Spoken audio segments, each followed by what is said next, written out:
यांचा आमच्या प्रभागामध्ये सहर्ष स्वागत करीत आहे।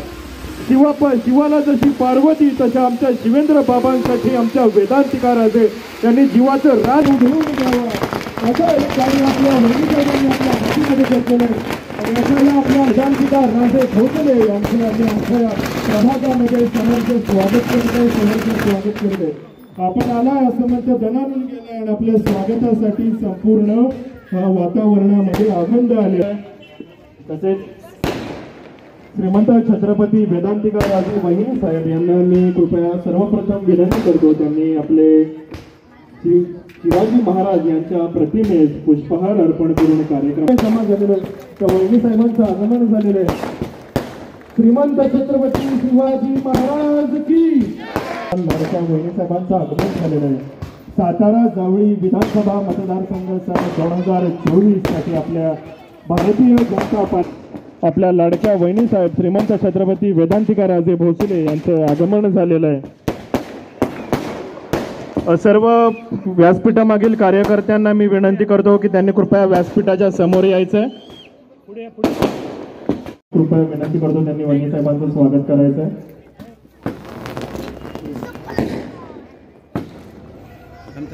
प्रभागातील तरुण श्री राहुल दादा नलवडे यांना विनंती करतो, त्यांनी व्यासपीठावरती यायचं आहे। राहुल दादा नलवडे, श्री रवी माने, संतोष नलवडे, सचिन पवार आणि शांताराम नलवडे या आपल्या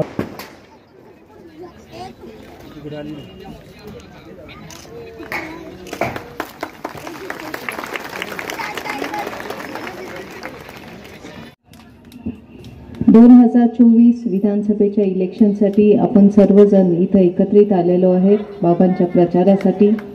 माझ्या आधी अनेक वक्ते बोललेले आहेत। या भागात झालेली कामं किंवा जी काय ह्या 5 वर्षात बाबांनी केली कामं, उदयनराजेंनी केली, या सगळ्यांबद्दल भरपूर चर्चा झालेली आहे।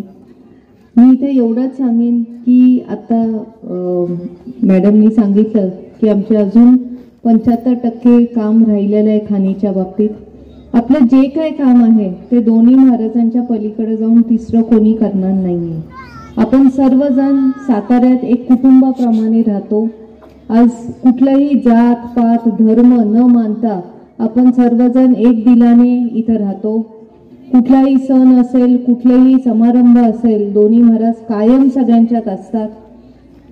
भाऊसाहेब महाराजांनी सुरुवात केली राजकारणात, त्याच्या आधी प्रतापसिंग महाराज देखील राजकारणात होते। आपल्या ह्या सातारा नगरीचे ते प्रथम नागरिक होते। भाऊसाहेब महाराज यांनी सहकार चळवळ सुरू केली, मोठ्या प्रमाणात लोकांना नोकरी मिळाल्या। अजूनही ती चळवळ चालू आहे। आज बऱ्याच नवीन उद्योग अजिंक्य उद्योग समूहाच्या माध्यमातून होत आहे। आपल्याला साताऱ्याला वीज जी पुरवली जाती ही देखील कारखान्यावर निर्माण होती। झालेले सगळे विकास कामं त्यांनी आपल्या समोर सांगितलेत। ह्या 5 वर्षात आपल्या इथं मोठ्या प्रमाणात या मतदारसंघात पर्यटन हे वाढलेलं आहे आणि बऱ्याच तरुण लोकांना त्यातनं रोजगार मिळालेला आहे। आपल्या इथं मेडिकल कॉलेज हॉस्पिटल होत आहे, त्या दृष्टिकोनातून पण बऱ्याच लोकांना नोकऱ्या मिळत आहेत आणि पुढेही मिळणार आहे। या दोन्ही राजांचा मानस हेच आहे की साताऱ्याला एक चांगली प्रतिष्ठा मिळवून द्यायची। साताऱ्यात आले कोणी पाहुणे की त्यांना वाटलं पाहिजे की वा काय तुमचं गाव आहे, आणि खऱ्याच अर्थानं आपलं एवढं निसर्गाने नटलेलं गाव आहे, एवढ्या चांगल्या तऱ्हेने आपलं हे गाव बसलेलं आहे सातारा, की इथं खरंच जास्तीत जास्त चांगल्या पद्धतीने जे आपलं आयुष्य जातं, जे निवांतपणा आहे किंवा जे एक सलोखा आहे की सगळ्या जाती समान आहेत आणि सर्व धर्म समान आहे, हेच कायमस्वरूपी आपल्याला राखायचंय। दोन्ही राजांनी आतापर्यंत जी कामं केली, तुमची साथ मिळाली म्हणून त्यांनी केली। नुसतंच कामं नाही पण एक बांधिलकी समाजात आहे। शिवेंद्रराजे प्रत्येक नागरिकांचे, त्यांच्या कार्यकर्त्यांचे अडीअडचणीला कायम असतात, सुखदुःखात कायम असतात। आणि मला वाटतं इथल्या पेठेतील तर मला वाटतं प्रत्येक तरुणाचा वाढदिवस पण साजरा करतात, बरोबर? एक वेळ बाकीचे कार्यक्रम राहतील पण बर्थडे हा राहत नाही कुणाचा। तर एवढी जवळीक ज्या माणसाबरोबर असतील त्याच माणसाच्या मागे आपण राहिलं पाहिजे. विरोधक येतात, इलेक्शन पुरतं येतात, त्याच्यानंतर 5 वर्ष ते कधी आपल्याला दिसत नाही. आपण जी मतं त्यांना विरोधात टाकतो, उदयनराजेंच्या विरोधात किंवा शिवेंद्रराजेंच्या विरोधात, ते मतं वाया घालवल्यासारखी अक्षरशः असतात. कारण का ती लोक तुम्ही दिलेल्या मताचं तुम्हाला चीज करत नाहीत किंवा त्याचा सन्मान पण ठेवत नाहीत. मागच्या विधानसभेला 72,000 मतं ही शिवेंद्रराजेंच्या विरोधात पडली. मला खरंच त्या 72,000 लोकांना विचारायचं आहे की ज्या उमेदवाराला तुम्ही मतदान केलं तो उमेदवार एकदा तरी तुमचा हाल हवाल विचारायला परत आले का? कुठल्या सणाला तुमच्याकडे आले का? किंवा कुठल्या तुमच्या आनंद उत्सवात किंवा दुःखात तुमच्या बरोबर त्यांनी साथ दिली का? मग का आपण त्यांना मतदान करायचं? साताऱ्यात कुठलंही काम नागरिकांचं असतं तर दोन्ही महाराजांशिवाय तिसरा माणूस कडे तुम्ही जात नाही आणि तिसरा माणूस तुमच्याकडे येत पण नाही. म्हणून मतदानाच्या वेळेस पण आपण एक दिलाने ह्याच दोन्ही राजांच्या मागे राहिला पाहिजे असं मला वाटतं. भाजपच्या माध्यमातून ही इलेक्शन बाबा लढत आहेत. भाजप पक्षाने अनेक योजना नागरिकांसाठी केलेल्या आहेत, सर्व स्तरातील नागरिकांसाठी, कुठलीही जातपात न बघता. महिलांसाठी तर अनेक योजना आहेत, अगदी अर्ध एसटीचं तिकीट करण्यापासून ते मुलींना ग्रॅज्युएशन पर्यंत मोफत शिक्षण. आणि इथं मला वाटतं बसणाऱ्या सगळ्याच बहिणी लाडक्या असणार आहेत. म्हणून बरोबर आहे ना, सगळ्याच बहिणी लाडक्या आहेत. म्हणून आता तुमची जबाबदारी आहे, जशा बहिणी लाडक्या आहेत तसंच दाजींना पण लाडकं करा आणि प्रत्येकाला मतदानाला घेऊन जायचंय, तुमची जबाबदारी आहे. योजना भाजप सरकारने आणल्या.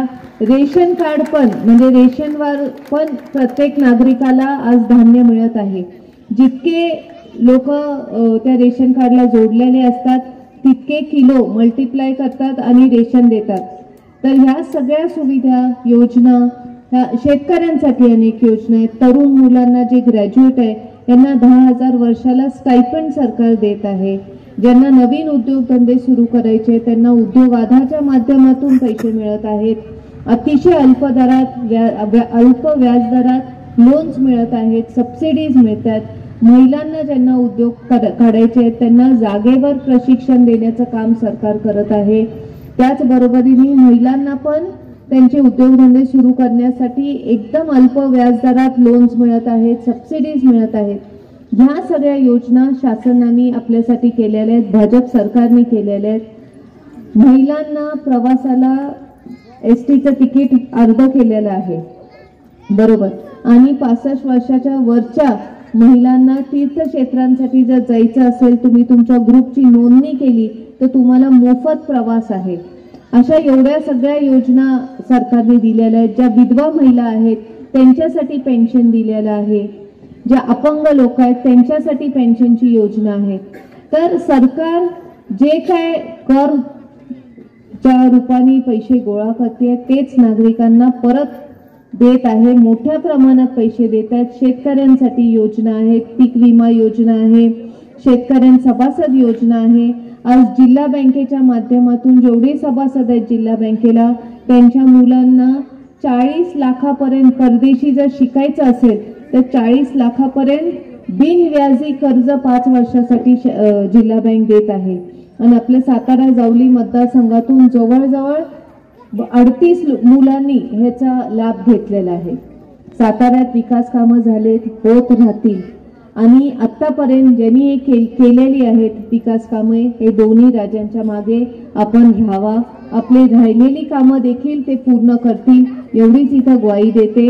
आतापर्यंत आपण सर्वजण मोठ्या संख्येने मतदानाला जाता, करून घेता. यावेळेस माझं एवढंच म्हणणं आहे की कुणी असं समजू नका की इलेक्शन सोपी आहे. जितकं पण लोक भाषणातनं सांगतात इलेक्शन सोपी आहे, आपल्याला नुसतं मताधिक्य बघायचं नाही, असं नाहीये. आता हा शेवटचा टप्पा आहे इलेक्शनचा, म्हणजे एकच आठवडा राहिलेला आहे जिथं प्रचार होणार. तुम्ही रोज पेपर वाचता, तुम्हाला अनेक हेडलाईन्स वाचायला मिळतील, अनेक आमिष वेगवेगळे पक्ष दाखवतील, अनेक लोक अनेक आश्वासनं देतील, खोटे आरोप करतील. कसं आहे, विरोधकांकडनं स्वतःबद्दल सांगण्यासारखं काही नाहीये. त्यांनी केलेली कामं सांगण्यासारखी नाहीये, त्यांनी केलेली मदत सांगण्यासारखी नाहीये. त्यांनी केलेला तुमच्या बरोबरचा सहवास सांगण्यासारखा नाहीये. मग काय सांगणार? ते आरोप करणार. बरोबर आहे. ह्या आरोपाला कुणी बळी पडू नका, कारण का त्यांचं हे सगळं ह्या एका आठवड्यापुरतं आहे. त्याच्यानंतर आपल्याला ते परत भेटणार नाहीत. आपण यांना पाहिलं का? ही परिस्थिती होणार आहे. म्हणून आपण सर्वजण लक्षात घ्या की कितीही भडक हेडलाईन्स आले, कितीही वारं पसरवण्याची पद्धत केली किंवा कुठलंही इमोशनल तुम्हाला आव्हान केलं, काय म्हणतात ते इमोशनल, इमोशनलला काय भावनिक आव्हान केलं, तरी त्याला कुणी बळी पडू नका.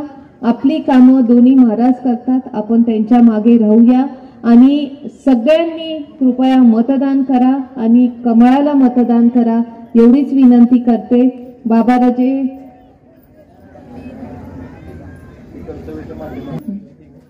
सगळ्यांनाच माहिती आहे कामं केलेली. तर आपण बाबांच्या मागे राहावा आणि येत्या 20 तारखेला प्रत्येकाने कमळ या चिन्हावर मतदान करा. मतपेटीत 3ऱ्या क्रमांकाला त्यांचं नाव आहे आणि त्यांच्या नावापुढे कमळाचं चिन्ह आहे. त्याच्या पुढचं बटन दाबा आणि आपलं बहुमोल मत हे शिवेंद्रराजेंना द्या आणि त्यांना परत एकदा विजयी करा एवढी आपल्याला विनंती करते आणि थांबते. धन्यवाद.